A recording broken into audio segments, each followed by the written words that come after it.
Have you noticed how weird the housing market is right now? I mean, home prices are sky high, near all-time records, but for sale signs are practically an endangered species. All this wealth on paper, but the market itself has gone completely silent. So what is going on here? Let's dig in. And that right there is the big question, the central paradox we're going to unravel today. You'd think with so much equity built up, people would be cashing in left and right, upgrading to a bigger place or downsizing for retirement. But the exact opposite is happening. It's like the entire market is frozen solid. I mean, just look at this. On the left, you've got the way things used to work for decades. It was a predictable ladder, right? You buy a starter home, your income grows, you upgrade, and eventually you downsize. That cycle created a constant flow of houses for sale. But the new reality on the right, it's just nothing. Stay put, stay put, stay put. The whole system is broken. So let's be clear. This isn't your typical market crash or a bubble about to pop. No, this is something totally different. We're calling it the Great Housing Freeze. And underneath the surface, there are these incredibly powerful, almost invisible forces that are keeping millions of homeowners locked right where they are. To put it as simply as possible, the constant churn of homes that used to fuel the market, that healthy, predictable flow, it's just stopped. The engine that powered the whole thing has completely seized up. And the big question is, why? Well, the biggest reason by far can be summed up in two words: golden handcuffs. And yeah, they sound kind of nice, right? But they're actually the very thing keeping everyone locked in place. It all comes down to the massive financial penalty that now comes with selling your home. Okay, so there's a technical term for this whole phenomenon. It's called the payment lock effect. And this really is the heart of the issue. It's the huge financial shock a homeowner would face if they gave up their old, super cheap mortgage for a new, way more expensive one. It just makes moving a terrible financial decision, absolutely punishing. I want you to think back to 2020 and 2021. You probably know someone who did this. Millions of people bought homes or refinanced and locked in these insane mortgage rates. We're talking 2, 2.5%, 3%. It was basically free money, and it locked in a monthly payment that is, by today's standards, just unbelievably low. Okay, now fast forward to today. If that same person wants to move, they're not getting 3%. They're looking at a brand new mortgage rate of 6, maybe even 7%. Your payment could literally double for the exact same priced house. I mean, the math just doesn't make any sense. And this is the absolute key to understanding everything. It's not that people don't want to move for a bigger yard or a better school district. It's that the financial penalty for giving up that amazing 2.5% mortgage is so enormous, the only rational, logical choice is to just stay put.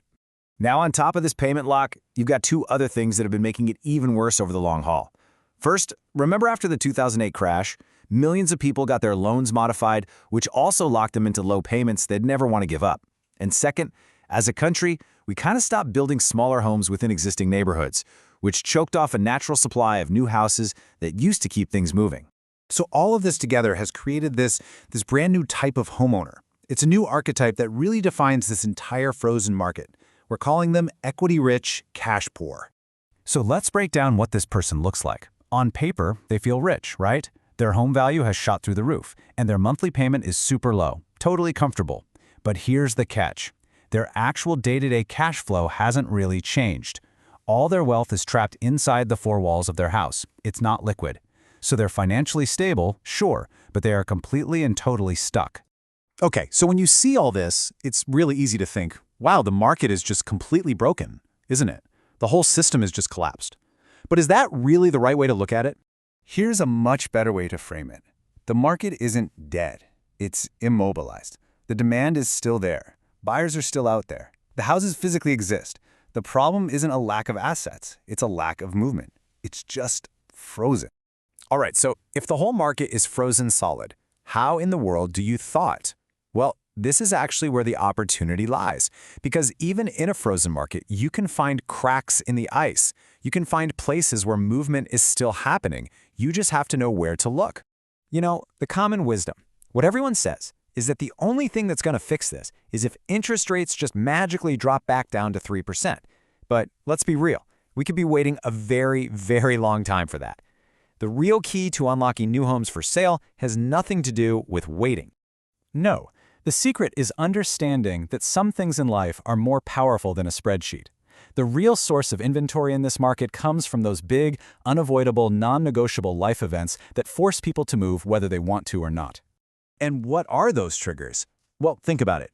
Getting a dream job offer across the country, going through a divorce where you have to split up the assets, a death in the family where an estate has to be settled, or maybe a landlord who's just tired of dealing with tenants and decides to cash out, or even serious financial stress. See, none of these situations care one bit about the payment lock effect. They force a sale. And here's the most important takeaway from all of this. Because these sales are driven by necessity, not by choice, they often happen quietly.